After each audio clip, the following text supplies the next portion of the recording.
Olá, boa tarde. Hoje o Consulta ao Doutor fala sobre as novas tecnologias na implantodontia. Afinal, o que tem de novidade em técnicas de enxerto, o que utiliza, fatores de crescimento, também posição de implante, como é que fica a parte estética, que questões são importantes, porque a gente sabe que a função é o mais importante, mas o paciente, ele está preocupado bastante com a parte estética também. Nós vamos entender tudo sobre esse tema hoje. Aproveita a oportunidade para participar do bate-papo, ligando para cá, 0 operadora 11 3337 5886, 3337 5886, também pelo facebook.com/consulta ao doutor, facebook.com/Denise Luque, no meu Instagram também, sempre na última foto, ou então através de mensagem particular, você escreve o seu questionamento e eu vou ficar muito feliz de te ajudar com informação aqui do nosso especialista do dia, que hoje é o Dr. Luiz Antônio Mazzucchelli Cosmo, mestre, especialista em implantodontia, cirurgião dentista, vai explicar tudo para nós sobre esse tema. Doutor, obrigada por ter vindo, estou feliz de te receber aqui. Boa tarde a todos que nos assistem. Sempre um prazer enorme estar aqui, compartilhar com vocês, né, as informações, sempre as atualidades, as novas tendências, principalmente na área de implantodontia. E está caminhando rápido, né? Então a gente vem vindo numa crescente aí de novidade na área, né? Olha, eu atuo na implantodontia há uns mais de 20 anos. Desde que eu me entendo por profissional, todo ano surgem no mínimo 3, 4 novidades importantes, né? Agora a tendência é diminuir um pouco a questão de novidade em termos de implantes propriamente ditos, e as mudanças, mais as alterações, está relacionada à qualidade dos materiais. Legal. Que a gente agrega ao implante. Perfeito. Para você que nos assiste através do YouTube, essa plataforma que faz o maior sucesso, fique à vontade, dá para ver e rever o material após cada programa e sempre você é convidado a assistir a programação ao vivo. Você também pode acompanhar um pouquinho dos bastidores lá no Instagram, @TVHit. Doutor, vamos começar nosso bate-papo então? O que você traz pra gente que é novidade? Aliás, você sempre traz novidade aqui pro programa, né? Sempre quando eu venho, eu tô com alguma coisa recente, né? A gente está sempre em... O que eu acho um pouco relacionado fora do tema, e isso não deixa de ser um elogio ao programa, propriamente dito, eu acho que cabe aqui uns segundos, né? Não custa nada a gente perder um tempo nisso, que na verdade não é perder, é agregar, é que sempre a produção está em cima de mim ou dos outros profissionais também, e está sempre acompanhando isso.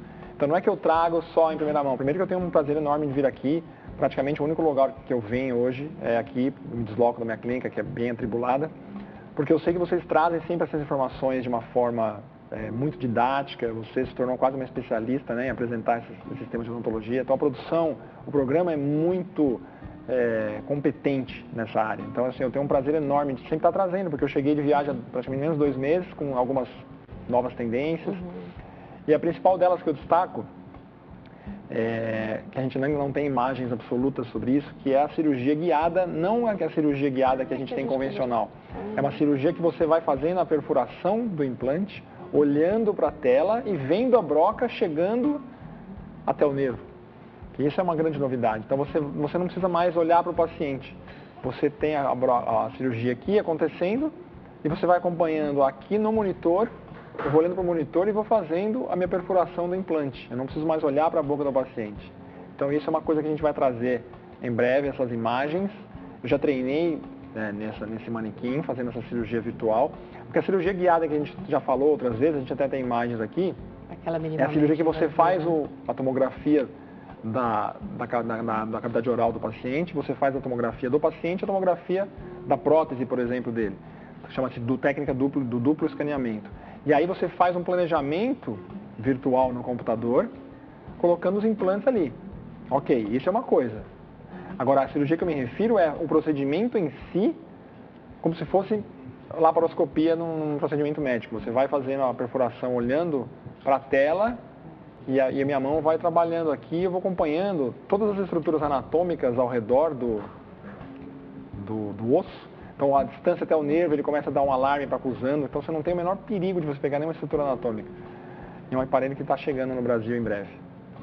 Obrigada pelo elogio ao programa, né? Nós somos um time de verdade. Quem assiste ao programa me vê, mas quem vem aqui sabe que nós temos uma estrutura enorme, o pessoal que trabalha aqui junto conosco, nesse empenho mesmo, né? Sim. De trazer os melhores profissionais, os detentores das novidades, para multiplicar esse conteúdo aqui com a gente. E cada um que assiste, e eu me coloco nesse lugar, né?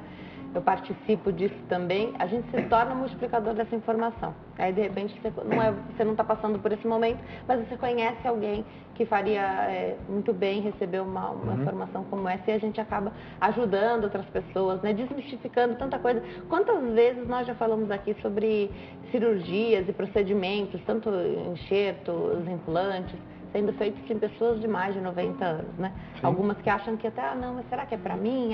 Sim, pode ser para você, né? Você tem seus pacientes, você conta também esses casos, dá esses relatos, e acho que isso é bastante gratificante. Agora, a gente conta também com a técnica do profissional, né? Então, você está sempre viajando, estudando, dando as aulas também, passando esse conhecimento, não só para a gente, mas para o profissional, porque você precisa aprender a técnica e depois ensinar, né? Isso também é um investimento do profissional, né? Não basta ser cirurgião dentista, né? Não basta nem ser especialista em implante, você tem que ter a técnica, tem que se atualizar. Eu acho isso brilhante, você faz isso muito bem, né, doutor? Eu acho que ser dentista dentro de uma clínica própria é um dom, porque o profissional ele tem que entender como ele vai administrar o espaço dele, e isso ele tem que ser um microempresário no mínimo, dependendo do porte que ele tiver. Ele tem que ser um excelente contador, administrar suas contas, entender. Lógico que ele pode ter um contador profissional para fazer a parte de imposto, sim. No dia a dia, né? Ele tem que administrar bem, ser um bom gestor, além de ser principalmente um bom técnico. Como assim? Não adianta eu saber administrar meus pacientes, minha clínica, meu capital, e não saber fazer os procedimentos técnicos. E quando você sai da universidade, na época que eu saí, você só aprendia a parte técnica. Você não tem um desenvolvimento de uma parte, vamos dizer assim, de gestão, logística e administração. Isso aí eu não sei como estão hoje as grades, principalmente, eu me afastei bastante da parte universitária, hoje eu fico na parte acadêmica, mais pós-graduação.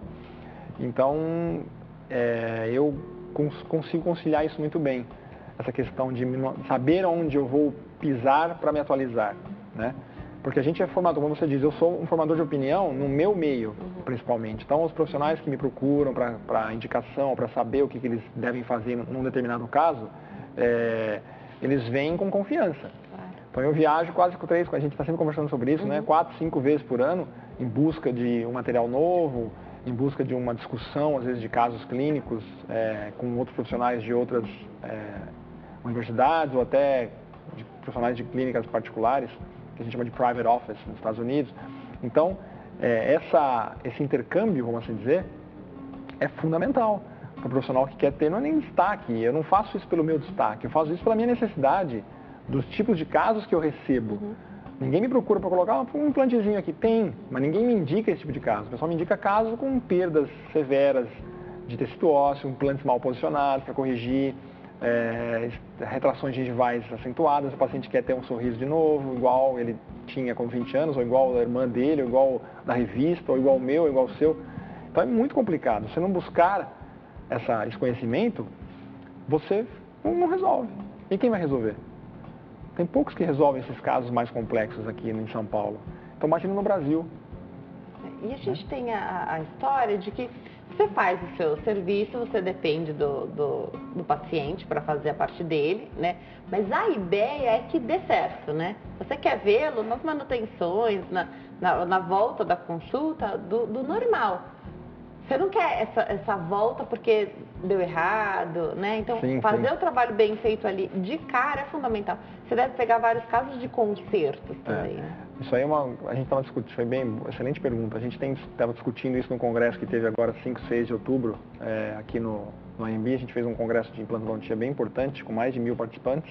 Não é o maior congresso de implantodontia do país, mas é um dos grandes em conteúdo acadêmico e em grade científica. O profissional hoje ele tem recebido muito mais retratamento do que novos tratamentos.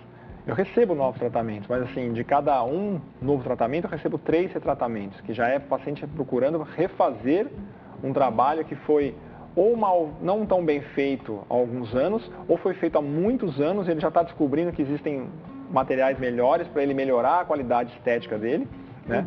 Então, uma pergunta que me faziam há 20 anos é: quanto tempo dura o implante? Eu dizia, é para a vida toda.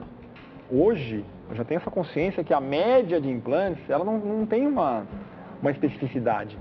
Tem gente que tem implante há 20 anos na boca, tem gente que durou 5, 1, 3, 8. Então a média, quando você vai ver, pode ser 8 anos para um grupo, pode ser 15 para outro.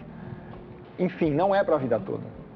Isso é importante que se saiba. Então, se não é para a vida toda, o que eu vou fazer? Mas é melhor ficar 15 anos ou 20 anos, ou depois refazer e ter o implante? Ou ficar com a prótese total, uma prótese provisória, ou com a falha, né? A gente comparava muito a veículo antigamente. Nossa, mas isso aqui é um carro. O carro, depois de 4 anos, ele já não tem mais praticamente nada de vida útil boa. Ele já tem um motor rodado, ele tem um monte de... Dependendo de como você cuida, o carro dura 20. É a mesma coisa com o implante. E com os nossos próprios dentes, né? Exatamente. É que às vezes já aconteceu a perda, a gente ainda está vivendo uma época em que pessoas que ainda são jovens, os seus 60, 70 anos, na juventude, perderam os dentes porque a conduta era diferente, né? E tendo que lidar com esse problema. Hoje a nova geração vai tratar isso de outra forma, mas os dentistas ainda cuidam das pessoas de 60, 70, 80, Sim. 90 anos que merecem essa atenção, esse cuidado, né? Por isso que é tão importante a gente falar do que tem de novidade, né? Então você traz pra gente aqui essas atualizações, que a gente sempre bate papo sobre isso, e o que as pessoas mais perguntam é, se meu caso precisar de enxerto, será que é mais difícil? Parece que o enxerto é uma pedra no sapato, eu queria entender isso. O enxerto, de fato, ele tem 2 situações que eu reparo bem, que eu percebo bem quando um profissional me indica ou quando um paciente me procura especificamente. Ele tem, primeiro, um pouco de pavor ao nome e ao procedimento. Então ele fala assim, nossa, um enxerto ósseo, eu preciso de um enxerto ósseo, como que eu vou lidar com isso? Né? Como que vai ser, doutor? Eu estou preocupado. E aí ele agrega esse medo dele, o tempo que vai levar. Puxa, vai levar 6 meses para esperar, vou ter que esperar 6 meses por esse procedimento. Então ele acaba usando esse tempo que ele não quer esperar como uma desculpa para o receio que ele tem de fazer também. Muitas vezes é isso. E hoje, eu diria que 95% dos meus casos eu uso osso. 95%? 95% hoje. Por quê? Porque às vezes eu tenho o espaço propriamente dito para colocação do implante, mas se eu não fizer um acréscimo de tecido ósseo ali, sintético, qualquer que seja a origem, eu vou ter um problema às vezes no futuro com a perda óssea fisiológica que a região, dependendo da região da boca, tem. Então muitas vezes você tem uma área, região anterior principalmente, o paciente perde o dente aqui, então essa perda dental dele na região anterior vai provocar o quê? Vai provocar uma atrofia dessa tábua óssea no longo prazo, e aí quando você coloca o implante, dependendo da posição que você põe, aquela tábua óssea vai sofrendo essa reabsorção com o tempo, e essa atrofia óssea faz o quê? Expõe a rosca do meu implante no tecido gengival depois de alguns anos, 10 anos. Então não é uma coisa que acontece na hora. Não acontece na hora, então você tem que ter essa consciência. Então, exatamente. Por isso você tem que estar sempre de olho aonde você está operando, qual região que vai ser feita a intervenção, e aí em cima disso a gente indicar ou não um determinado biomaterial para colocação ali simultaneamente ao implante. Já a gente continua falando sobre isso. Vamos atender a telespectadora? Está na linha Marisa, fala conosco de Recife, em Pernambuco. Oi Marisa, tudo bem? Boa tarde. Tudo bem, boa tarde. Seja bem-vinda ao Consulta ao Doutor, fica à vontade. Pode fazer a sua pergunta. Eu queria perguntar ao dentista qual a diferença de implante e para prótese fixa. E se futuramente, se é verdade que as pessoas falam que eu vi no YouTube, se futuramente fizer uma prótese fixa ou implante, cai com problema de saúde futuramente, é verdade isso ou é mentira? Obrigada, Marisa. Um beijão para você, para todo mundo de Recife, em Pernambuco. Marisa quer saber a diferença de implante e prótese fixa. E ela ouviu falar por aí na internet que quem faz uma prótese fixa no futuro tem problema de saúde. Vamos lá então, por partes. A prótese fixa, ela pode ser feita sobre dentes. Você tem alguns dentes na boca, faltam alguns, os dentes são desgastados, a gente fala preparados, e você molda e faz em cima desses dentes uma prótese fixa. Né? Hoje a gente já não faz tanto isso mais. Pelo menos eu e mais alguns colegas não trabalhamos mais assim. Por quê? Porque desgastar um dente bom, o que é preferível fazer? Preparar as áreas que estão sem os dentes e colocar implantes naqueles locais. Né? Então essa seria a diferença básica. Uma prótese fixa sobre dente ou uma prótese fixa sobre implante. As duas são próteses fixas. Né? Então o ideal hoje, quando você tem ausências dentárias parciais, não total, é colocar o quê? Implantes e fazer próteses fixas ou individuais sobre os implantes e sobre os dentes também. Se for o caso de ser dente ali, um dente estragado, né, com um problema. Agora, fazer uma prótese fixa total sobre dentes só é indicado quando o paciente não tem como receber implantes. Ou por algum problema sistêmico muito grave. Não podemos dizer falta de dinheiro, porque se tem condição de fazer uma prótese fixa na boca inteira, tem dinheiro para isso, provavelmente vai ter para o implante também, nem que seja uma coisa mais planejadinha, né? Planejada e parcelada em etapas. E outra coisa é você ter uma prótese total, uma dentadura, por exemplo, e você coloca de 6 a 7, 8 implantes e faz uma prótese fixa sobre esses implantes. Também é uma outra opção. A prótese fixa, ela vai sobre os implantes ou vai sobre os dentes. Acho que isso já ficou claro. Né? A segunda parte da pergunta era relacionada a prótese fixa que traz problema de saúde. Ao problema da saúde. Olha, o problema de saúde é ficar sem o dente. Né? O problema de saúde é o contrário. Se você não mastiga bem, se você não tem um dente bem resistente, estável, para você poder mastigar e usufruir vamos dizer, absorver os nutrientes que um alimento te traz. E não adianta você bater no liquidificador, preparar uma sopa, que não é igual a absorção. Então a prótese fixa, ao contrário, ela vai te trazer benefícios. Tá? Se você não higienizar bem uma prótese fixa, não cuidar bem, não tiver alguns cuidados básicos de acompanhamento com o profissional e também dentro de casa com instrução de higiene oral, aí sim você pode ter problemas de placa bacteriana e periimplantar ou periodontal pela bactéria acumulada ao redor de uma prótese fixa. Ao passo que você tem uma prótese móvel, você remove, limpa e volta ela. Essa seria a única vantagem de uma prótese móvel, a parte da higienização. Mas se saber higienizar direitinho, então como é que a gente faria? Quem tem dentes está perdido, não vai conseguir higienizar nunca, né? Mais ou menos esse é o caminho. Acho que foi claro. Perfeito. Aí você falou de algumas situações e conhecendo cada caso, você já sabe de quanto em quanto tempo a pessoa tem que voltar. Exatamente. Para o especialista, Por isso que é bom acompanhar o paciente bastante tempo, porque eu já sei, esse paciente tem que voltar em 4 meses, esse tem que voltar em 6, esse tem que voltar em 3. Me corrija se eu estiver errado, mas não é só uma questão de higiene. Às vezes a qualidade da saliva não é boa, às vezes a pessoa tem uma alimentação que não é favorável e ela não quer mudar. E aí a boca fica mais em risco para ter problemas, dos mais simples aos mais complexos. Então não é só uma questão, mas eu escovo os dentes várias vezes ao dia, mas alguma condição pode não ser favorável para você, que às vezes não tem como você mudar, ou às vezes você não quer mudar. Sim, os hábitos. O paciente às vezes tem um hábito de fazer só ingestão de alimentos que vão te provocar um pH ácido da saliva. Açúcares, carboidratos, né, em excesso. Ok, pode comer, desde que você escove os dentes com frequência. Mas o paciente só ingere açúcar, refrigerantes, açúcar, biscoitos, massa, farinhas, farináceos. Esse paciente com certeza vai ter um pH da saliva. Aí que a gente fala de saliva ruim e saliva boa. Não tem uma saliva ruim e uma saliva boa. Existe o quê? O pH da saliva.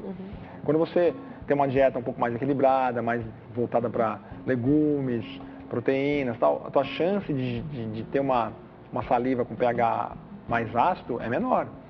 Né? Mas isso tudo bem, você pode comer o que você deseja, desde que você não exceda. Né? Crianças que... Eu lembro que eu tive algumas cáries na boca, por quê? Porque eu comia bolacha e tomava refrigerante quase toda tarde, quando eu era molequinho. Tá errado. Refrigerante complica muito a vida, não se deveria tomar tanto, deveria até se evitar. Né? Alguns sucos também vêm com altos teores de açúcares, né? Isso na infância, da infância até o início da adolescência, é muito importante, é muito determinante para essa criança que vai ter ou não cáries, né? Então começa daí, já dessa educação. Quando você é adulto, se você segue nessa dieta, você não vai talvez ter mais cáries, mas vai ter mais problemas às vezes, de acúmulo de placa bacteriana. Décadas atrás falava-se que o uso de algum tipo de antibiótico manchava o dente, fazia com que ele ficasse, Sim. sei lá, de repente, Tetraciclina. diferente. Hoje, esse problema a gente não tem mais. A tetraciclina, sim. Existe mas ninguém ainda, mais né? quase usa a Não, tem outras classes, Tem né? outros antibióticos de espectro muito mais largos, amplos e de geração melhor. Então você não precisa praticamente usar hoje a tetraciclina mais como um antibiótico de eleição para tratar alguma bacteremia, né? Você pode aplicar outros antibióticos, mas a tetraciclina sim, deixar os dentes bem escuros. Pessoas que tinham amidalite, problemas fortes de febre alta, tomam muita tetraciclina, na década de 70, 80 principalmente. Eu vou me preparar para dar um recado. Enquanto eu chego até lá, muita gente que tem prótese, e aí algo artificial aí na boca, né? Depois de um tempo começa a aparecer um metal, algo que deixe claro que aquele não é o dente da pessoa. O que é isso? É a retração da gengiva? É o mau posicionamento ali que na hora você tava tudo bem? Explica um pouquinho pra gente, porque é algo que mexe com a autoestima da pessoa, às vezes nem faz tanto tempo assim, não tá na hora ainda, não estaria na hora, não deveria estar na hora de trocar. Explica um pouquinho pra gente, por que isso acontece? Também. Existem duas situações. As mais comuns de se ver no início é o paciente que tem dentes a serem preparados, esse profissional vai preparar o dente para receber uma coroa, seja ela de porcelana, seja de metalocerâmica, seja metaloplásticas, antigas veneers, enfim. Esse paciente ele recebe essa moldagem, vai para o laboratório prepara uma estrutura metálica que a gente chama de coping metálico. Esse coping metálico é provado, após essa prova do coping metálico, você manda para o laboratório de volta, ele aplica a porcelana, a coroa vem pronta e você instala no dente e cimenta. Dependendo do tipo de preparo feito e da condição gengival desse paciente, fica-se uma imagem escura, que muitas vezes é relacionada ao coping, que não tem a cerâmica coberta totalmente pelo seu bordo. Então fica aquela imagem de um metal aparecendo. Algumas vezes, o paciente recebeu o tratamento de canal, tratamento endodôntico de um determinado alimento, e aí ele escurece por causa da questão do sangue que fica dentro da cavidade, da câmara pulpar. Esse sangue oxida, fica uma parte de forma ferro e o dente escurece. E esse dente escurecido, muitas vezes ele também tem essa imagem dele quando tem uma coroa de prótese sobre ele. Então pode ser a imagem, às vezes, do dente, que está escurecido, dá essa sensação de uma linha escura, ou do próprio metal, da porcelana, da metalocerâmica. E hoje nós temos as coroas metal free, que não tem o metal, são livres de metal, ela é totalmente de porcelana. Pode ser um caso para resolver e prevenir essa questão da exposição do metal, mas a exposição da raiz continua, ou você cobre ou ela vai realmente expor.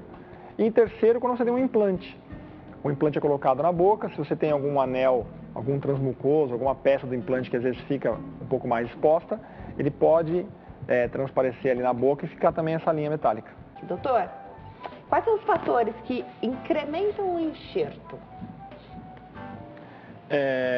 Hoje a gente tem, assim, alguns materiais importantes para a gente lançar a mão no procedimento de enxerto ósseo. Porque a gente tem diferentes classificações na maxila. A maxila, um colega meu de Campinas classificou como de 1 a 4, essa perda óssea horizontal, vamos assim dizer. Legal. E é bem interessante o trabalho. E a gente tem do 1 ao 4, né? 1, 2, 3, você pode usar de materiais preparados já vamos dizer assim, pelos laboratórios, pelas pesquisas científicas. Quando você tem uma perda um pouco maior, aí você tem que lançar a mão de um osso de melhor qualidade e fatores de crescimento principalmente. Entre elas a proteína morfogenética, BMP2, que a gente agrega com esponjas de colágeno e leva na região. Mas um procedimento muito comum hoje está sendo o uso do plasma rico em fibrina, do PRF. A gente tem algumas imagens aqui para mostrar daqui a pouco. A gente já tinha falado do PRP. PRP, início dos anos 2000. Tá. Muito usado. E agora veio o plasma rico em fibrina. Fibrina. Né? Que você hoje separa, você centrifuga, faz uma dupla centrifugação, você separa aquele plasma rico em fibrina do hematócrito, e você leva um pouquinho, às vezes, formando um buff coat, que é uma parte mais avermelhada, que leva realmente uma quantidade maior de fator de crescimento para aquela região onde você colocou o enxerto. Então isso é uma coisa bem interessante, o trabalho vai sair agora, a pesquisa desse trabalho, via UCLA, na Universidade da Califórnia. E então você centrifuga e faz um stick bone, quer dizer, o osso fica meio grudado naquele colágeno, né? naquele plasma, no plasma, e você pega esse osso e leva na região onde você deseja ter o ganho. Então é muito interessante. Você precisa de um tempo para fazer esse processo? Normalmente vem um biomédico que faz a coleta para mim, porque eu já vou trabalhando aqui na boca do indivíduo. Então ele vai fazendo e recebe na mesma hora. Já prepara, já me dá, Legal. eu já levo na posição, e depois eu uso as membranas também de plasma rico em fibrina e eu ponho por cima do enxerto. Então é bem interessante nesse sentido. Então a gente põe um pó de osso ali, na região inferior, por exemplo, onde eu quero ganhar volume de largura. Eu ponho aquele tecido ósseo articulado ali, levo o meu PRF e cubro por cima com a membrana de PRF também. Então isso melhora muito a qualidade da formação do meu tecido ósseo. Perfeito. Essa isso tudo é planejado, né? Planejado. Então, isso tudo é pensado. Pesquisado, né, previamente, com os trabalhos, os estudos, a gente vai Cada caso você faz um estudo profundo, né? Sim. Hoje os casos se repetem muito, né? Sim. Então já sei que aquele caso que é aqui, que é igual, você muda o material, muda o biomaterial, mas a técnica cirúrgica muda a técnica, mas o conceito de formação do tecido ósseo é o mesmo. Perfeito. O alvo, que é formação do tecido ósseo, o objetivo é o mesmo. Você vai buscando aquele resultado. Por isso que é importante buscar o especialista, né? Porque você já tem o seu conhecimento dos casos, que vão se repetindo, claro. Exato. E já vou te perguntar, porque o que se espera a gente sabe. Você quer que aquilo se concretize, dê certo, consolide, e consolide. Concretize e consolide. Exatamente. Mas cada corpo reage de uma forma. E já a gente fala se é preciso, às vezes, planejar para fazer 2 vezes de enxerto. 2 passos, tá? Sim. Já você me responde. A Lourdes, nossa telespectadora, está na linha. Tem pergunta? Fala conosco aqui de São Paulo. Oi, Lourdes, tudo bem? Boa tarde. Boa tarde. Seja bem-vinda ao Consulta ao Doutor. Obrigada por ter ligado. Fica à vontade. Posso fazer a pergunta? Pode sim. Então, doutor, eu gostaria de tirar uma dúvida. Que assim, eu já tenho um implante há 3 anos. Só que conforme o implante, eu fiquei com um buraco na minha gengiva, né? E assim, por conta disso, eu fico assim, com mau gosto na boca e fica bem vermelha a gengiva, né? Por enquanto estou usando um provisório só do implante, não é ainda o correto, né? O normal. Só que assim, eu fico preocupada que tá um buraco na minha boca. Por conta disso, fica assim, um gosto muito ruim na minha boca e fica vermelha. Fica bem vermelha a gengiva. Você quer saber o que fazer? Um remédio, uma solução. Porque eu ainda não fiz a cirurgia na minha gengiva. Por exemplo, a cirurgia óssea, né, que dizem, o senhor acabou de falar agora. Ela está com implante já? Como que seria essa cirurgia? Lourdes, você já está com implante, certo? Certo. Depois da cirurgia que aconteceu esse problema aí. Você voltou no dentista que te operou? Não fiz nenhuma cirurgia ainda. Por exemplo, conforme eu tinha os meus dentes bem assim já ruins, aí o doutor tirou tudo. E conforme colocou os implantes, ficou um buraco na minha gengiva. E aí, o que ele fala sobre isso? O que o seu dentista falou sobre isso? Você o procurou?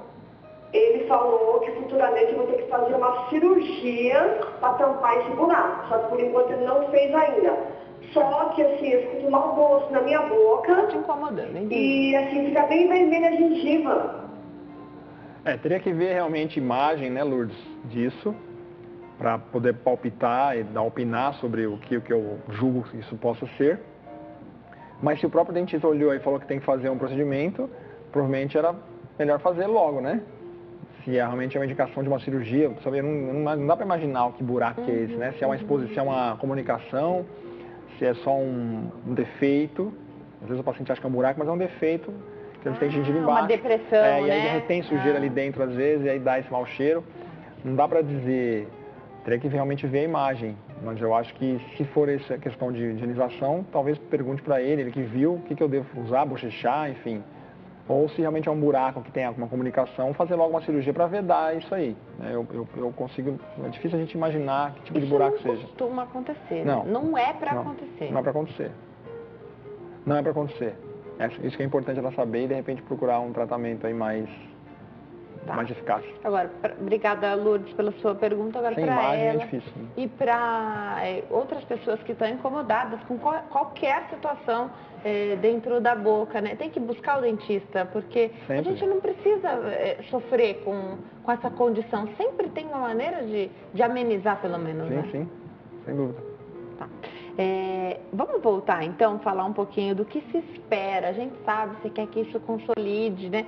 Que suporte o implante que vai ser colocado. Eu consigo entender isso, mas cada quanto reage de um jeito? O que você espera que esse paciente faça nesse pós-operatório que ajude também? Porque tem uma angústia, mas doutor, eu vou ficar sem dentes na boca, ao mesmo tempo que você precisa da recuperação dele. Comenta um pouquinho pra gente.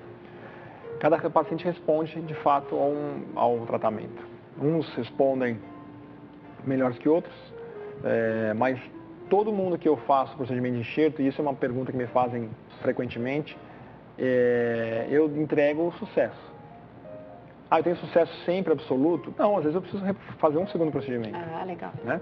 Às vezes o meu paciente não usa prótese por um período que eu pedi para ele não usar, e ele vai lá e usa antes da hora. Ele vai ter um fracasso, provavelmente, se ele não usar a prótese direito. O que é usar a prótese direito? É no que a gente combinar. Você vai usar assim, assim, assim. Aí ele vai lá e usa assado, assado, assado. A chance de ele danificar o enxerto é muito grande. E aí é sucesso? Não. É sucesso meu? É meu, no caso. Mas não fui o meu procedimento que teve o insucesso. Mas se ele usou a prótese, eu deixei, eu permiti, em algum momento eu falhei também. Então eu me ponho junto na falha. Né? Ou Todo foi uma falha de procedimento tem aviso. risco também, né? Todo procedimento tem risco. Mas assim, quando eu faço um procedimento de enxerto, eu coloco o material ali, e ele vai bem, e o paciente obedece, 100% dos casos eu formo algum osso ali. Às vezes eu posso ter necessidade de reenxertar, dependendo da complexidade do caso, eu tenho que fazer em 2 tempos. Isso existe. Agora, se eu faço um seio maxilar, região anterior com volume, ganho de volume, tudo dentro do padrão técnico cirúrgico ok, sem exposição da ferida, o paciente não está usando prótese provisória, danificando e tal, vai formar um novo osso. Sempre forma. Porque a gente usa bons materiais. Eu sempre uso os melhores materiais que eu puder usar para aquele determinado caso. Né? Então, cada paciente responde, às vezes, nesse sentido. Claro, você vai enxertar um paciente de 85 anos, enxertar um paciente de 40, 50, claro, 60, você vai ter uma diferença.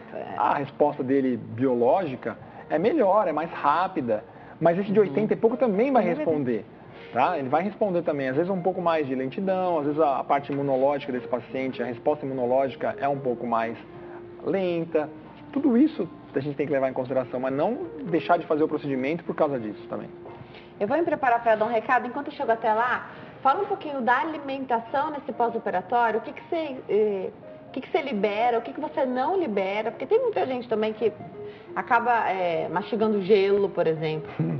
E não há dente que resista, né? Nem os nossos, que dirá os de materiais aí que não são naturais nossos. Conta um pouquinho pra gente sobre alimentação. Se faz diferença seguir o script direitinho do que você diz que pode e não pode. Tá bom. Estou me lembrando uma história...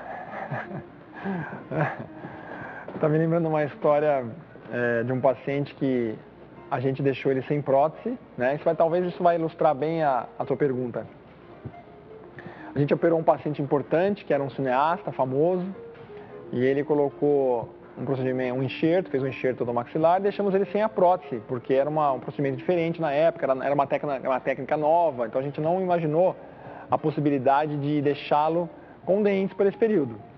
E aí essa área, ela veio com uma depressão num dos lados da boca.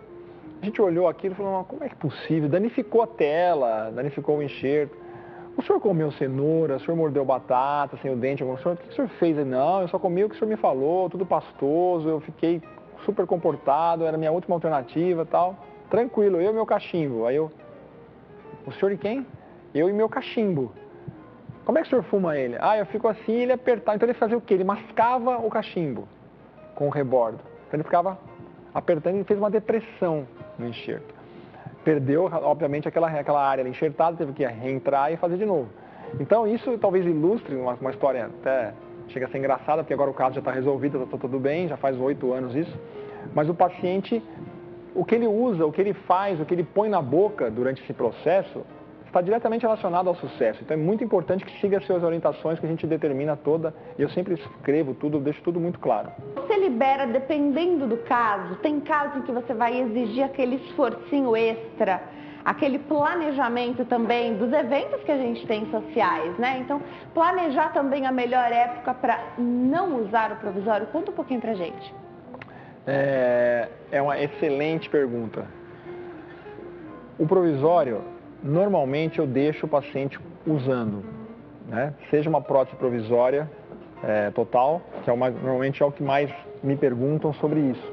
Né? O paciente está usando uma dentadura e ele faz o enxerto e fala, eu vou precisar ficar sem a prótese. Eu falo, só 2 dias, só um dia.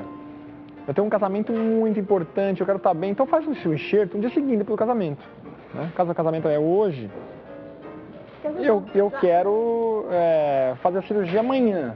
Tá bom, o casamento é hoje, faz amanhã, faz depois. Agora o casamento é sexta, vou operar na quarta. Não tem necessidade. O casamento é muito importante, eu vou ser padrinho, eu preciso falar muito. Não, eu vou, mas eu vou como coadjuvante, vou ficar quietinha no fundo, eu ganho 2 dias fazendo antes.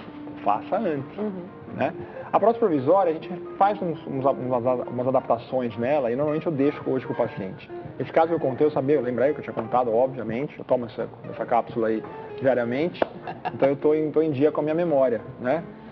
E aí, o que acontece? Mas ilustra tão bem. Ilustra bem, porque como a audiência é rotativa, claro. Né, a gente sabe que o espectador que está aqui agora, talvez daqui a um mês ele não esteja mais e vai ter outro, e então é importante... Mesmo você vendo sempre, às vezes é a primeira vez que você A primeira vez que a gente responde, às vezes, a mesma pergunta 70 vezes, em 70 programas diferentes. Então, é um caso que eu gosto de contar, porque faz já quase uma década, e ele ilustra bem, o paciente não usou a provisória, ele fez tudo certinho. Ele só esqueceu que ele estava mastigando o cachimbo. Né? Então imagina aquele que mastiga a unha, que mastiga o dedo, que morde a caneta, que chupa gelo. Né? A gente tem isso, no gelo você lembra quando eu contei também, mordendo o gelo. Então tem que seguir muito a risca. Alimentação pastosa, quando eu peço, tem que ser pastosa, porque pode comprometer o procedimento de implante e de enxerto, sim. A gente sabe que cigarro ou o tabaco em si, ele não combina com saúde. Tabagismo não combina com saúde. É uma excelente oportunidade também para abandonar os hábitos ruins, né? Porque também depende do sucesso do teu procedimento, também o que você fez com excelência. Se a pessoa fuma, vai ter prejuízo, né? Vai. A prótese provisória, então, acho que está respondida essa pergunta. Eu deixo usar normalmente. Tá? Raríssimas exceções eu deixo 1, 2 dias sem. O tabagismo. O cigarro, ele atrapalha tudo. O cigarro só é bom para quem vende. Né? Mas, nem sei se eu devia falar isso em rede nacional, mas a gente tem que contar a verdade. Depois que o implante ósseo integrou, ele está na boca, ele integrou, ele passou a fazer parte do dia a dia do uso de prótese, o cigarro não compromete tanto mais. Não é isso que vai fazer. Não é isso que vai fazer o implante ser perdido. Mas no processo de ósseo-integração, o cigarro atrapalha muito. Mas eu consegui integrar mesmo fumando. Aí, para ir daí para frente, não prejudica tanto. Prejudica o normal. E assim, nessa questão, porque você tem mais risco de ter um câncer de boca, sim, você cigarro, tem outros... Eu não estou dizendo aqui, que legal, você já está com os implantes cicatrizados, fume. Nenhum. Pelo contrário, ele vai continuar. Os males continuam iguais, não é só a própria tecido, a mucosa. Eu acho que as pessoas que fumam, a gente conversa com elas, assim, às vezes você chega muito perto, você sente um cheiro de cigarro, mesmo que fuma um cigarro há 2 dias atrás. Eu tenho esse discernimento, meu olfato é muito bom. Então se eu tenho Se minha mãe fumasse, ela fumou, hoje é segunda, no sábado, e hoje ela chega perto de mim, conversar muito perto de mim, você fumou esse algum dia desses aí. Né? Impregna. Fica, é um cheiro que é característico do cigarro, que nem é do cigarro mais, mas fica uma diferenciação ali do paladar, do hálito. E aí, das próprias mãos, você segura. Hoje já temos os recursos, né? Essas cigarrilhas que você vê que o pessoal compra, principalmente na Europa, que ela você inala uma nicotina, mas não faz fumaça, é gostoso o cheiro e tal. Mas mesmo assim é prejudicial. Essa dependência, né? Tudo que é uma dependência não é bom. Vai depender do esporte. Depende da igual eu sou um dependente, eu preciso pegar na raquete e jogar pelo menos algumas vezes na semana. Cada um tem uma válvula de escape. Perfeito. E é preciso ter, né? Você falou do esporte, é também fundamental encontrar isso, uma alimentação equilibrada, fazer o esporte, isso reflete na saúde do corpo todo, né? Agora, doutor, quando você fala... Bom, a gente fala com o Brasil inteiro, e no Brasil inteiro a gente tem os profissionais de excelência, e a gente tem profissionais que no tempo eles foram ficando lá para trás, né? Então não se atualizaram, de repente não usam os materiais que trazem os melhores resultados. E o leigo, veja bem, às vezes eu me coloco nessa situação. Claro que eu faço um monte de perguntas, você pode imaginar como é que é ser um especialista que cuida de mim ou de alguém da minha família. Eu faço, de fato, muitas perguntas, mas não é todo especialista que gosta ou que acha que a gente deve saber alguns detalhes. Por exemplo, o material que vai ser utilizado, mas eu acho isso tão importante. Eu quero saber o que vai ser utilizado, porque se não é o especialista que usa o material que é o melhor, que vai trazer o melhor resultado, talvez eu possa querer mudar de profissional, né? Sim. Como que você enxerga isso? Eu vejo isso de uma forma boa, mas tem gente que passa do ponto, né? Tem gente que passa do limite. E tudo vai da confiança que você tem no profissional. Perfeito. Então, por exemplo, eu vou usar um implante que às vezes não é o top das galáxias. Mas que pra mim pode ser porque melhor. O custo dele talvez você não alcance ele. Perfeito. Mas eu tenho um implante muito bom também. E assim, o paciente, ele não me pergunta. É a confiança. Doutor, qual que você vai usar? Fala, vou usar um implante que vai te dar um bom resultado, que vai te dar uma condição. E eu não vou usar um implante ruim. Aí está a questão. De jeito nenhum. Minhas marcas são sempre boas. Eu não vou usar um implante que eu falo, vou colocar, será que vai ficar bom? Vou ter que mandar uma... Porque 50 Marias, dar uma prece, oração. Viabiliza o trâmite todo se a peça custa mais do que a pessoa pode investir. Exatamente. Então essa é uma questão. A segunda questão que você falou no início da pergunta é, nem todos os especialistas, ou nem todos os cirurgiões dentistas, no caso da odontologia, que estão atuando naquele determinado nicho da especialidade, estão preparados para saber selecionar qual material para aqueles, principalmente nos enxertos.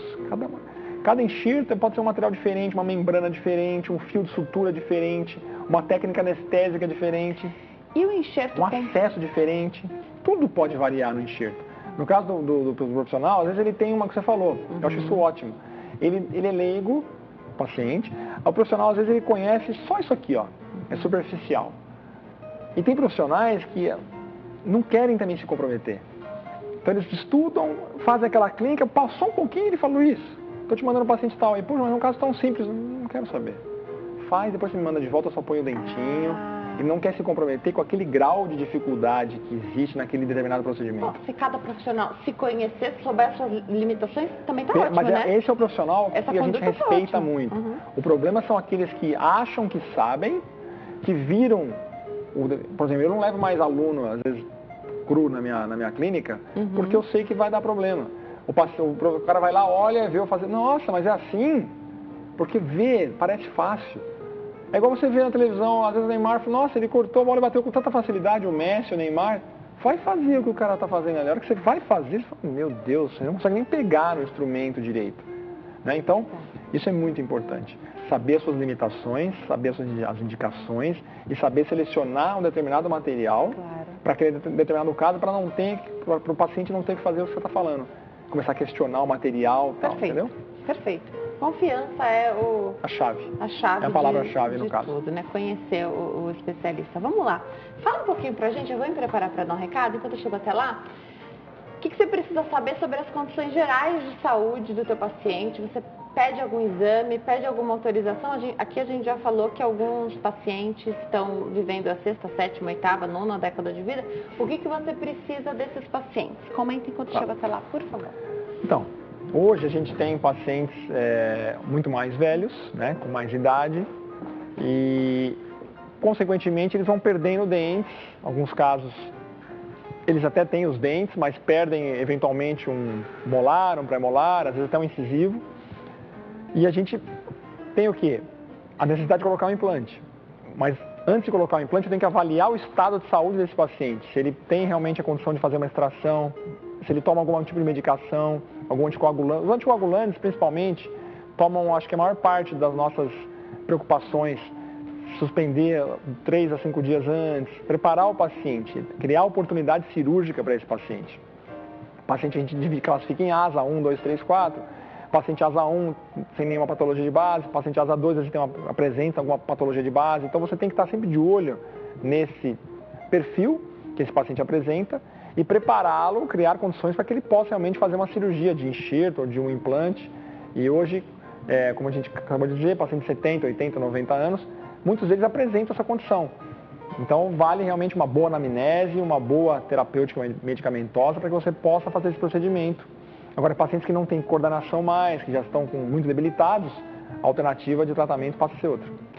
Doutor, você trouxe foto para a gente ilustrar esse bate-papo, né? Então, vamos mostrar ali. A gente vai O Bruninho sinaliza para a gente, vai precisar virar um pouquinho a tela. Isso, vamos lá.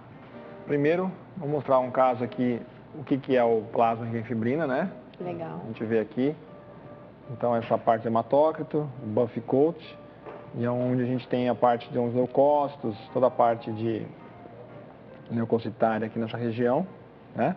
E o PRP, aqui, PPP, plasma pobre em plaquetas, né? Onde tem a parte de proteína, tá? Então, o que é importante para nós? Essa região aqui, ó, que é o que é colhido, tá? Aí, a gente quando faz a centrifugação, a gente faz o LPRF, a 2.700 em média por 12 minutos, você sai uma membrana tipo essa assim, ó. Tá. Essa textura dela aqui, legal.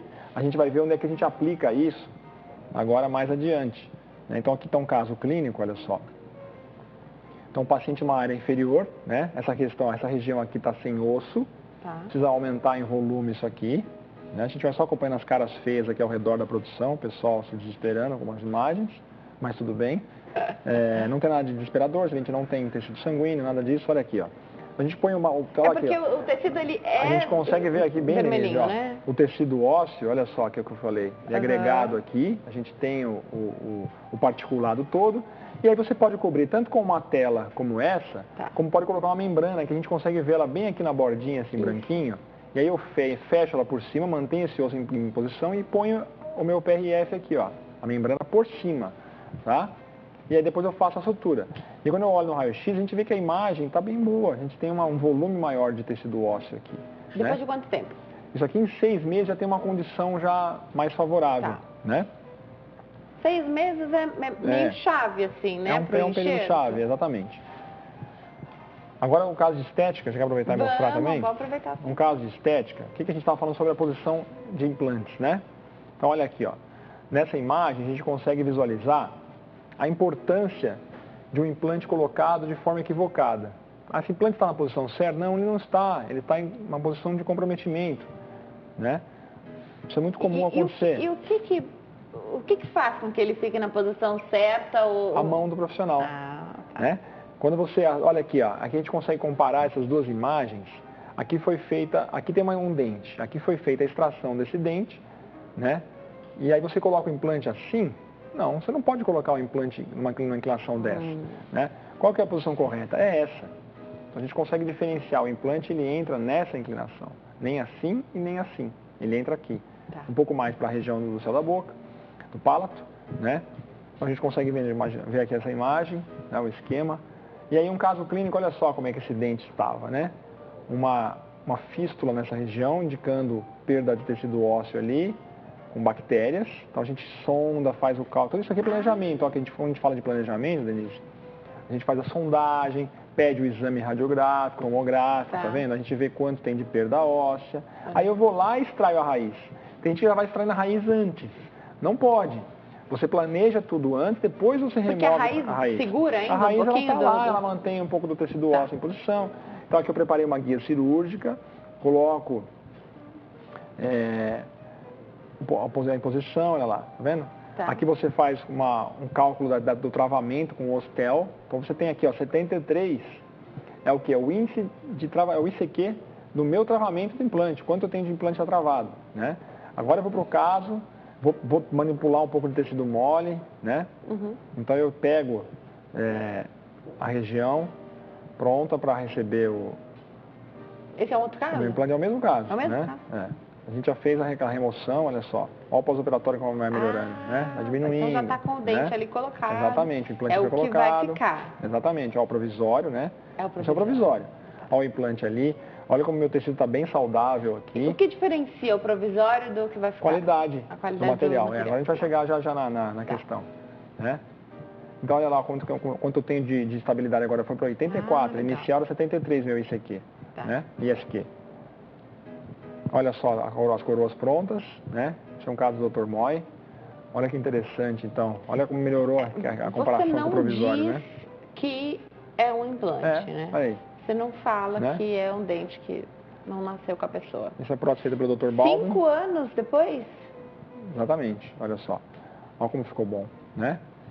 Então, Não, e aí você teve o profissional, a cor do dente está perfeita. a cor está perfeita, exatamente. Como é que você faz esse balanço? Porque pode ser que os dentes naturais precisem de clareamento, né? Antes de fazer. Pode ser que às vezes precisa, né? Então a gente vê uma saúde gengival muito boa, né? Então é muito importante... Passa fio dental nesse caso? Passa, fio dental passa normalmente aqui entre os dentes todos. São todos individuais. Cuidados especiais? Higienização bem adequada e evitar morder coisas de forma absurda, né? Tipo, morder gelo, morder uma coisas que maçã, possam pode comer? Pode, aqui pode morder normalmente carne, maçã, comidas em geral, sem restrição, né? Você pode quebrar um dente, eventualmente, com um osso. Você pode morder um osso de frango e quebrar um dente, não pode? Então você pode morder qualquer coisa muito dura e quebrar um implante também. Também. Claro. É porcelana? É porcelana. Você pode quebrar uma porcelana. Tem várias formas de você danificar isso aqui. Tem várias formas de você danificar um trabalho, né? A questão é você saber justamente seguir as orientações que o profissional te determina e você seguir, ter cuidado de aparecer no consultório a cada 12 meses, né? Ir atrás de se cuidar. Isso serve para a boca, serve para o corpo. Você faz lá até um novembro azul, outubro rosa. Deviam criar um setembro cinza para o implante, né? Para ter esse cuidado, essa conscientização. Tem muita gente que acha que porque tem implante não precisa mais voltar no Exato. dente. Isso é muito o que nós falamos aquela hora atrás no programa. O paciente tem um implante na boca, fala, agora pronto, é para a vida toda, eu estou livre. Aí quando ele fala isso para mim, eu falo assim, você está com quantos anos? 49, 50, tá. O seu dente nasceu com 8 anos, você perdeu ele depois de 30 anos. Por que o teu implante tem que durar 30 anos? A vida toda, né? Seu dente não durou. O que tem melhor do que o seu? Nada no mundo é melhor do que nós nascemos originariamente. A não ser que você tenha um problema congênito, né? Claro. Você nasce sem uma perna, você põe uma perna mecânica, está melhor do que quando você nasceu. Claro. Agora, quem nasce em condições normais de tudo, de pressão e temperatura, não tem por que eu trocar para ser melhor. Não, nunca. Vou arrancar esse dente que vai ficar melhor. Né? As pessoas falam, não, e aí uns têm medo de gastar, né? Tem umas pessoas... Eu costumo sempre dizer o seguinte, eu acho que é legal a gente fazer esse trocadilho. Quanto me dá para ele ter incisivo? Eu faço um cheque agora. Não. 5 mil? 7 mil? Vai, deixa eu comprar ele. Esse da frente aqui, só ele. Eu faço cheque agora, eu só transfiro. 20 mil? Não tem. Quanto vale o incisivo? Né? Então, assim, às vezes as pessoas ficam pensando, não vou fazer porque eu vou durar, não vou viver. Você tem que fazer esse cálculo. Eu fiz isso um dia no consultório, o marido estava botando um monte de defeito, né? Eu falei assim, quanto vale o seu dente? A mulher com os dentes muito bonitos. Eu falei, deixa eu comprar esse seu central, eu faço cheque agora para você, Marcelo, o nome dele. Como assim? Não, eu quero o dente da sua mulher. Como você quer? Ele começou até... Eu falei, não, eu pago agora, eu faço um cheque de 10 mil pelos dentes dela, ela senta ali, eu arranco, eu te dou o dinheiro, não é que você vai ter que me pagar para eu arrancar. Aí ele caiu a ficha dele e falou, não, você está louco, não tem emprego. E por que o teu tem? Por que você não pega e investe em você e faz o tratamento? Então, às vezes as pessoas ficam nessa, quanto que vale a tua saúde? Não, e Essa você é a pode ter uma deixar. série de complicações por não ter os dentes na boca, né? Claro, é a sua saúde. Quanto vale você em casa a tua saúde? É isso que tem que pensar. Você falou ali daquela fístula, né? Muita gente fala, eu tenho um abscesso, uma bolinha de pus, em qualquer região ali da gengiva. Isso é sinal, pode ser um sinal de perda óssea? É um sinal. Nesse caso aqui é um sinal de perda óssea. Você não tem osso ali, forma o que? Uma bolsa que faz uma fístula, que é onde acumula bactéria ali. Tem infecção ali, tem infecção. Tem pus naquele local. Então você tem que tomar bastante cuidado para tratar. Tem que tratar. Tem que ir no dentista, remover aquela raiz, provavelmente. Provavelmente remover. Se já tiver canal tratado, tudo, principalmente, é remoção da articular. Muita gente escreve perguntando de dente amolecido e tal. Todo dente que está mole significa que você vai perdê-lo? Claro que depende do caso, a gente não está falando de um caso específico. Você pode conseguir estabilizá-lo ali e não perder o dente? Pode, muitas vezes sim. Aí vai do que? Da avaliação periodontal desse dente. Você avaliar ele ao redor dos tecidos, como que está a estrutura óssea. Então eu tenho um ligamento periodontal, eu tenho fibras, eu tenho tudo, é um dente. Então eu vou fazer uma raspagem, primeiro eu faço uma raspagem, avalio o grau que eu tenho de perda óssea. Se tiver uma perda óssea só, não for uma periodontite muito agressiva, nada muito complexo, você faz uma raspagem e esse dente endurece de novo. Agora, se for uma coisa muito avançada, uma perda óssea muito significativa, aí vale a pena às vezes extrair. Tudo vai do planejamento, da avaliação realmente clínica ali do local. Sondagem. Mas muitas vezes eu faço raspagem e o dente endurece. A Inês escreveu para cá, fez uma pergunta. Ela quer saber se a prótese superior ou inferior com implantes, né, ela tem implante, se há necessidade de fazer limpeza no dentista ou se pode fazer em casa mesmo com aqueles aparelhos de jato. Waterpik. Waterpik é um coadjuvante. Tá? É um coadjuvante. É importantíssimo que vá ao dentista, pelo menos a cada 6 meses, vai no máximo 1 ano, se tiver uma muito boa higiene. Porque só ele vai conseguir às vezes, visualizar, enxergar, por todos os ângulos, botar o espelho e tal, e ter essa destreza para acompanhar. Mas o Waterpik, que é esse aparelho, é excepcional. Ele é de fundamental importância para quem usa prótese, onde você não consegue o acesso com o fio dental em todas as regiões. Doutora, as pessoas costumam ligar muito a perda de dentes com a falta de higiene bucal. Mas não é só a falta de higiene que faz com que a gente perca o dente, né? Não é só falta de higiene. Às vezes você tem um trauma, né? Às vezes você mastiga, tem um contato prematuro, uma prótese mal adaptada, você mastiga ali, tem um trauma do superior com o inferior. Né? Então você pode ter uma perda de um dente por um contato prematuro, um traumatismo oclusal. Bruxismo. Né? Bruxismo, um tanto. Menos. O dente tem que ter um contato ali naquele local que fica ali constante até você perder o dente. Ou o acidente. Tá. Claro, acidente. Bateu a cara, acidente, bateu, trombada, veículo, moto. Você pode também perder o dente assim, não só por cárie. A doença periodontal? Doença periodontal também não é cárie. Às vezes é muito mais agressiva do que cárie. Às vezes você tem... A doença periodontal, ela tem fator genético envolvido. Então, às vezes, você herda essa questão, aí você vem com periodontite. Às vezes, tem gente que tem periodontite na adolescência, para a puberdade, já começa a ter uma periodontite juvenil, agressivíssima, muitas vezes. Você perde vários dentes numa leva. Muito grave. A doença periodontal é muito pior. É a pior doença para mim que tem. Só perde pro câncer. E não tem cura, né? Não tem cura. Só perde pro câncer. Na minha contextualização, a doença periodontal só perde pro câncer. Ela não mata você. Câncer mata. Mas ela te deixa sequelas muitas vezes irreparáveis, né? Ela te abre portas também para infecções, né? E a gente sabe que a boca é porta de entrada para bactérias que vão uma doença autoimune, né? né? Doença autoimune, então é delicado. Todo profissional de odontologia deveria estudar bastante periodontia. Deveria. É bastante prevalente também, né? Quem conhece bem a periodontia conhece todos os outros segmentos da odontologia. Você pode até não saber tecnicamente como instalar um aparelho, como mexer, movimentar um dente, mas você conhecendo bem a periodontia, você vai saber tratar o teu paciente como um todo, saber conduzir ele para as diferentes especialidades. Para mim, a periodontia é o principal alicerce da odontologia. Mesmo hoje, eu sou especialista em periodontia, depois eu fiz implantodontia, fiz a mestrado, faço muito mais implantes do que periodontia hoje, mas eu devo boa parte dos meus conhecimentos hoje de indicação, de como conduzir o meu paciente à periodontia. Perfeito. Eu vou aproveitar, nosso tempo está acabando, eu vou passar os contatos, assim a gente termina ainda conversando. O telefone é 0 operadora 11 3262-0094. 3262-0094. Tem o site que é www.luiscosmo.com.br, Luiz com Z, luiscosmo.com.br, e o e-mail. O doutor disponibiliza um e-mail e responde com todo carinho a quem manda aqui depois que ele vem em cada programa, luiz.cosmo@luiscosmo.com.br, luiz.cosmo@luiscosmo.com.br. Doutor, o profissional, a gente já sabe, precisa se manter atualizado. Sim. Mas o que vai da parte do leigo, do paciente, é confiar nesse profissional também, né? Essa relação precisa ser bem estabelecida. Sem dúvida.